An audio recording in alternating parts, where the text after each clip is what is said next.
Dear student नमस्कार, welcome back to हमारा education classes. मेरा नाम आदर्श निषाद है। हिंदी कहानी का सारांश बताएंगे, मतलब कि कर्मनासा की हार कहानी का सारांश। इसके लेखिका शिव प्रसाद जी हैं। ठीक है, तो हम कहानी का सारांश बताएंगे और कैसे और किस प्रकार लिखना है। अगर आज 2025 में बोर्ड एग्जाम में कि कर्मनासा की हार कहानी का सारांश लिखिए, इसके रचयिता कौन है, किसने लिखा था, तो आपको कैसे लिखना है, किस प्रकार लिखना है, इस वीडियो में पूरा बताएंगे।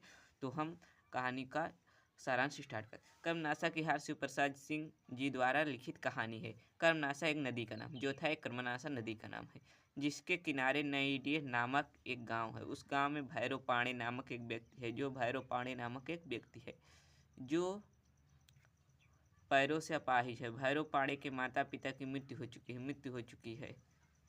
माता पिता की मृत्यु के बाद उन्होंने अपने 2 वर्षीय छोटे भाई कुलदीप का पालन पोषण पुत्र की तरह किया, तो जो अब 16 वर्ष का नवयुवक हो चुका है। भैरव पाणे के थे पुश्तैनी मकान के समीप ही एक मल्लाह परिवार रहता था। एक जो था मल्लाह परिवार रहता था। फूलमत इसी परिवार की विधवा पुत्री थी। ठीक है, एक दिन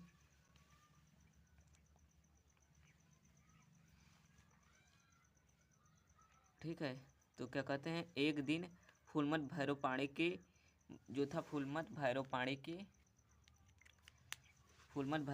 के यहाँ बाल्टी मांगने आई।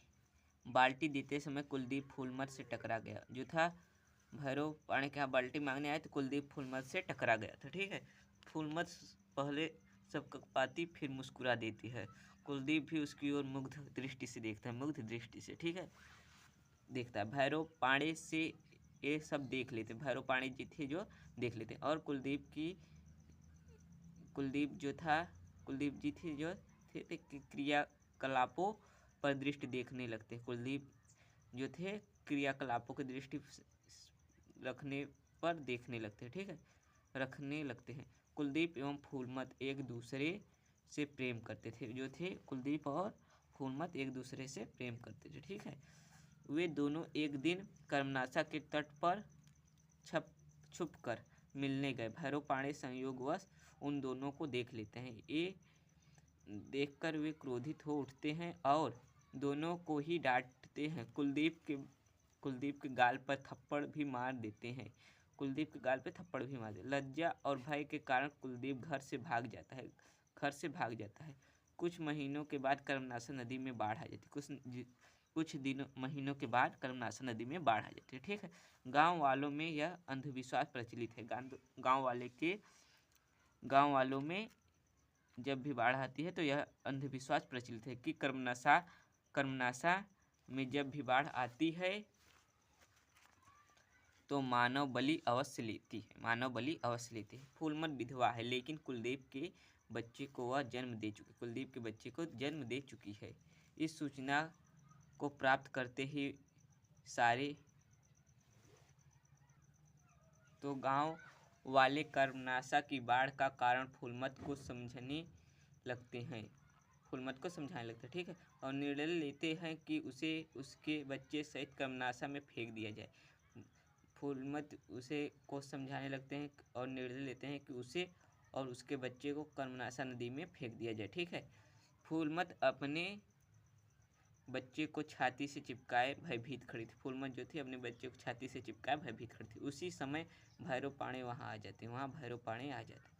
वे इस क्रूरता को रोकना चाहते हैं, किंतु सामाजिक प्रतिष्ठा के नष्ट होने के भय से सत्य प्रकट करने से कतराते हैं। अंत में भैरव पाणे बच्चे को